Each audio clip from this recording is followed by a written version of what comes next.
नमस्कार। इस वीडियो में हम लोग भारत के मुख्य न्यायाधीश chief justice of India CJI YV Chandrachud के द्वारा कोलकाता में दिए गए एक वक्तव्य को पढ़ेंगे और उसके माध्यम से हम लोग अंग्रेजी सीखने का प्रयास करेंगे। इस वक्तव्य में, इस स्टेटमेंट में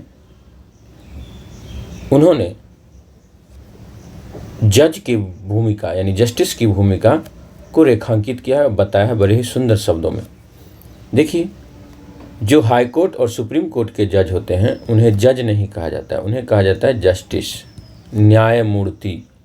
जस्टिस का अर्थ न्याय होता है और उन्हें जस्टिस कहा जाता है क्योंकि वो न्याय के सबसे ऊंचे पेडेस्टल पर होते हैं, तो सबसे ऊंचे स्थान पर होते हैं जस्टिस। और जो लोअर कोर्ट के जो जज होते हैं उन्हें कहा जाता है जज, न्यायाधीश और न्यायमूर्ति।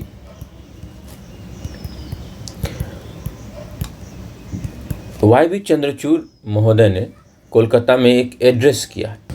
एड्रेस को हम लोग कह सकते हैं भाषण या संबोधन करना। तो टू वेरी ऑफन, बहुत अधिक, प्रायः ऑफन का अर्थ होता है प्रायः, टू वेरी ऑफन, तो टू का प्रयोग किया गया इस प्रायः पर जोर डालने के लिए। टू वेरी ऑफन, बहुत प्रायः, बहुधा। We are addressed as honor और as lordship और as ladyship, कि हमें संबोधित किया जाता है। किस रूप में? We are addressed, हमें संबोधित किया जाता है। यहाँ पर संबोधन के ही अर्थ में होगा, संबोधित किया जाता है।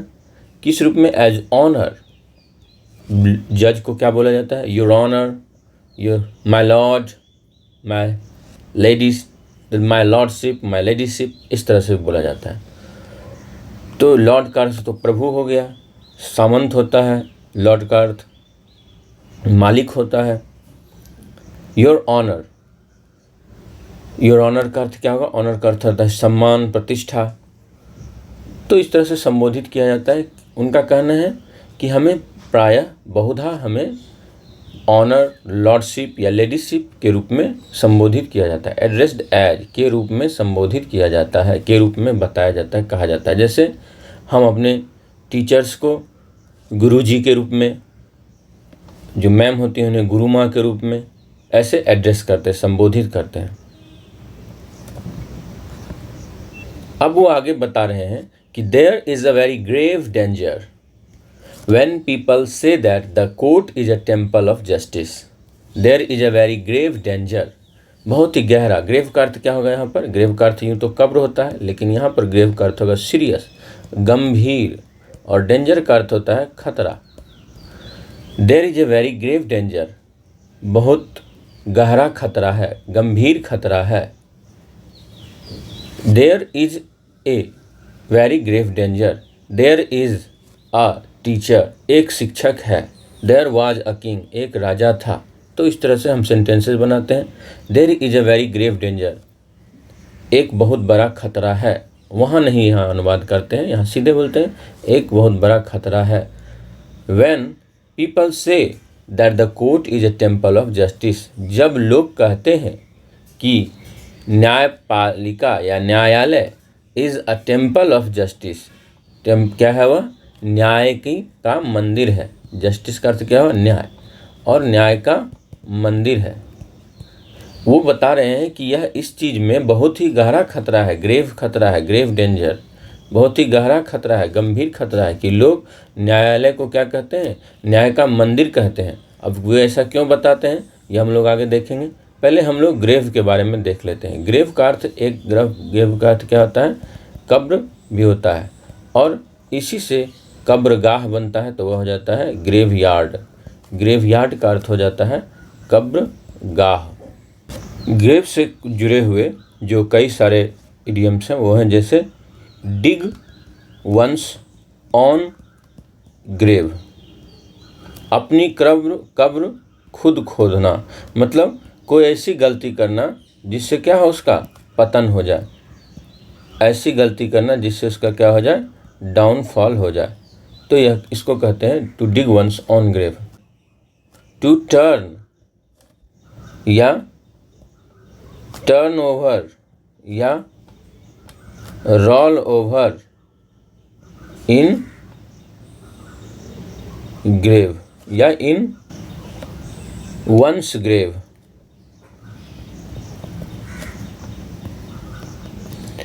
जैसे लोग बोलते हैं कि इसने इतना बुरा काम किया है कि उसके दादाजी जो हैं वो क्या होंगे, उसके अब्बा जो होंगे वो क्या होंगे, कब्र में अपनी करवट बदल रहे होंगे, यानी वो क्या हो रहे होंगे, बहुत ही परेशान हो रहे होंगे।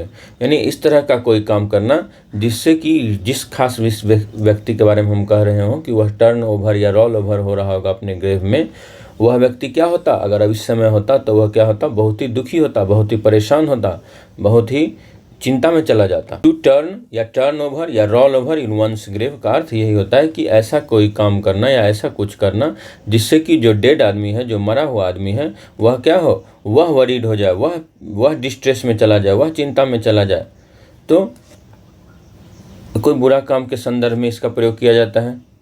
फिर dig one's on grave, to turn over, roll over in one's grave.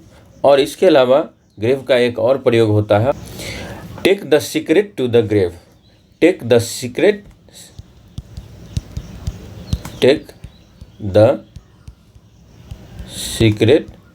To the grave, यानी कोई आदमी मरा और राजदार होकर ही मरा, वो कोई राज को, अपने सीक्रेट को, राज को अपने ही मन में ही रख कर चला गया, तो क्या होगा, वह बात कभी भी उजागर नहीं हो पाया। एक ही आदमी राजदार था और वह आदमी जब तक जिंदा रहा उस आदमी ने किसी को भी नहीं बताया उस राज के बारे में।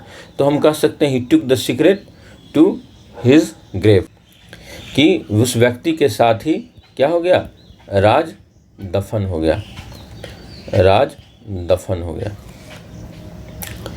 और लेकिन यहाँ पर जो ग्रेव का प्रयोग हुआ है वह सीरियस के अर्थ में हुआ है, चिंता वाली बात के अर्थ में हुआ है।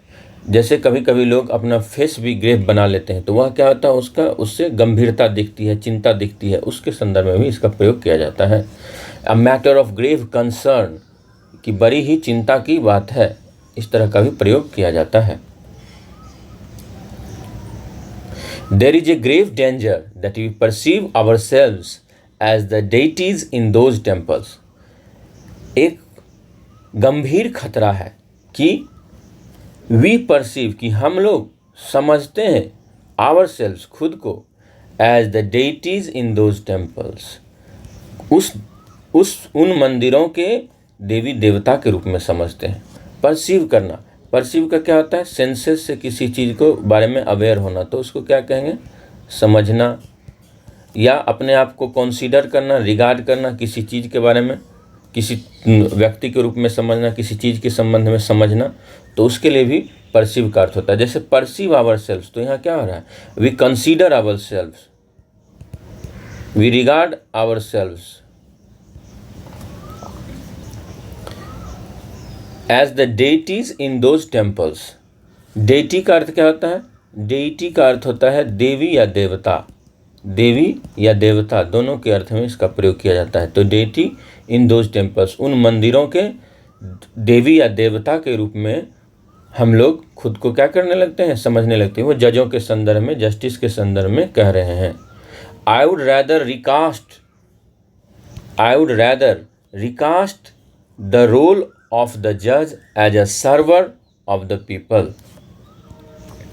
आई वुड रैदर, मैं पसंद करूँगा, मैं करना चाहूँगा, रिकास्ट द रोल, भूमिका को क्या करना, फिर से पुनः नई भूमिका में लाना। तो रिकास्ट द रोल का अर्थ हुआ क्या, कि जज की, recast the role of the भूमिका, मैं जज की भूमिका को पुनर्परिभाषित करना चाहूँगा, फिर से नई भूमिका में लाना चाहूँगा। किस भूमिका में, as a server of the people, लोगों के सेवक के रूप में, लोगों की सेवा करने वाले के रूप में। तो यहाँ आई वुड रैदर का जो प्रयोग हुआ है, इसका प्रयोग क्या होगा, मैं प्रेफर करूँगा, मैं पसंद करूँगा। इसका अर्थ क्या हुआ, मैं पसंद करूँगा, प्रेफर करूँगा। यह यहाँ पर अपनी पसंद को बताने के लिए इन्होंने आई वुड रैदर रिकास्ट, रिकास्ट करना, रिकास्ट करने का मतलब क्या होता है किसी की भूमिका को क्या करना, पुनर्परिभाषित करना, उसे अलग तरह की भूमिका देना। जैसे अगर हम लोग कास्ट को समझें तो हमें रिकास्ट समझना बहुत ही आसान होगा। देखिए कास्ट क्या होता है, जैसे कि आपने देखा होगा मोल्ड होता है। जैसे किसी मूर्ति को बनाने के लिए क्या होता है, एक लोहे का एक मूर्ति होती है जो कि भीतर से खोखली रहती है। उसमें ही क्या किया जाता है, उसमें जिस भी मटेरियल से तैयार करना होता है मूर्ति, उस मटेरियल को भर दिया जाता है। जैसे मिट्टी की मूर्ति बनानी तो मिट्टी भर दिया जाता है और फिर उस कास्ट को क्या कर दिया जाता है, खोल दिया जाता है। और उस कास्ट को खोल देने से क्या होता है, इसमें मूर्ति को इसमें भर दिया गया।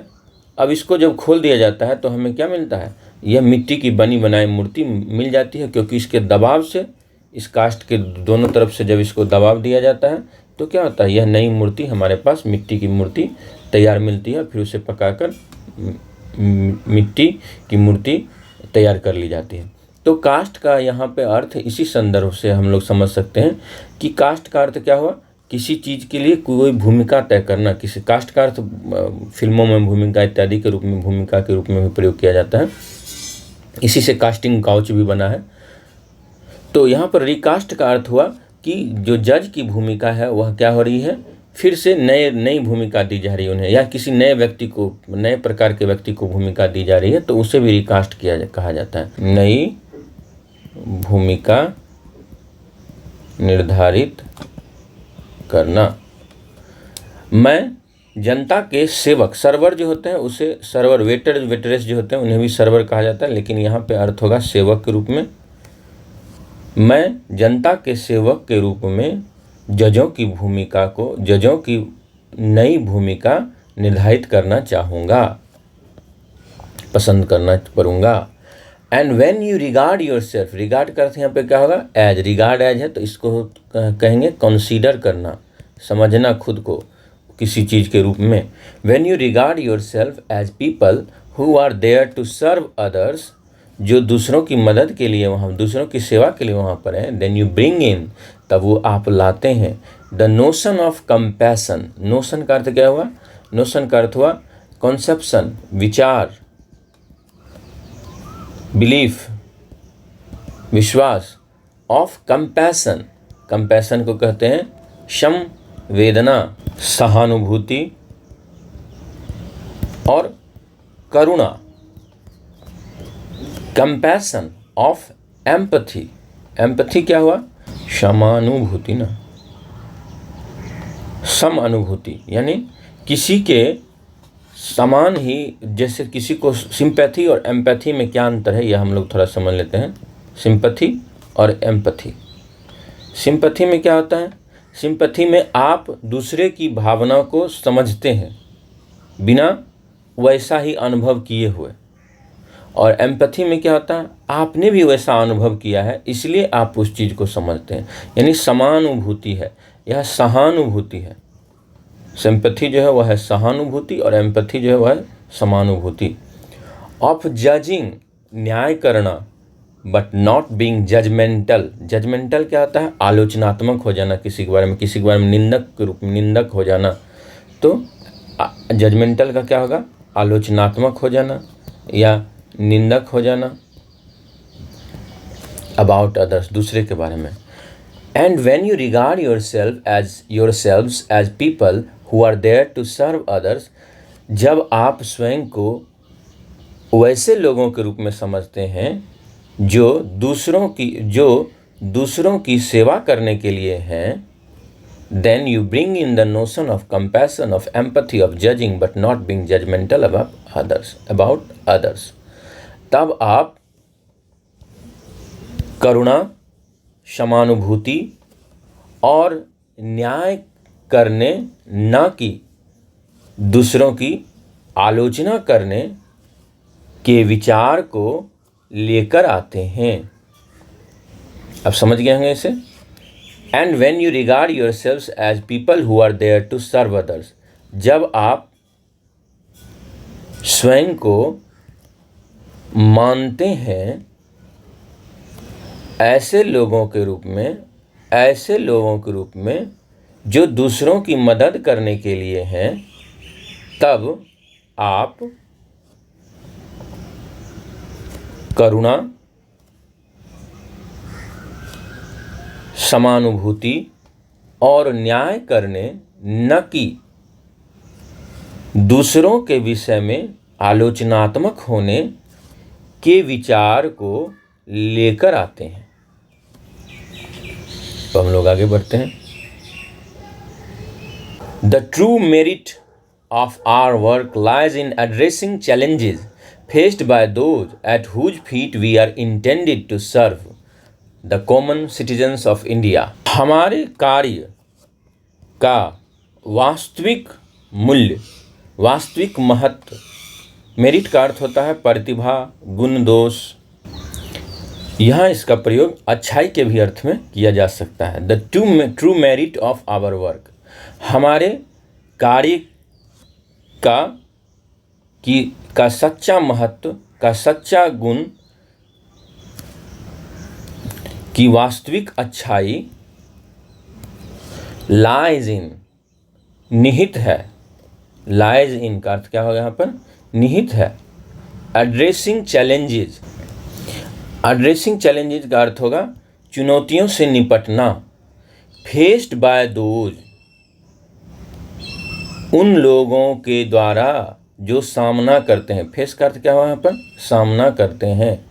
बाय दोज, सामना किया जाता है। बाय दोज, उनके द्वारा।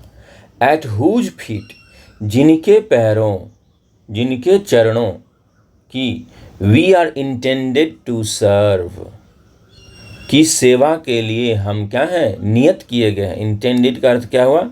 नियत किए गए हैं। The common citizens of India, Bharat के आम नागरिक।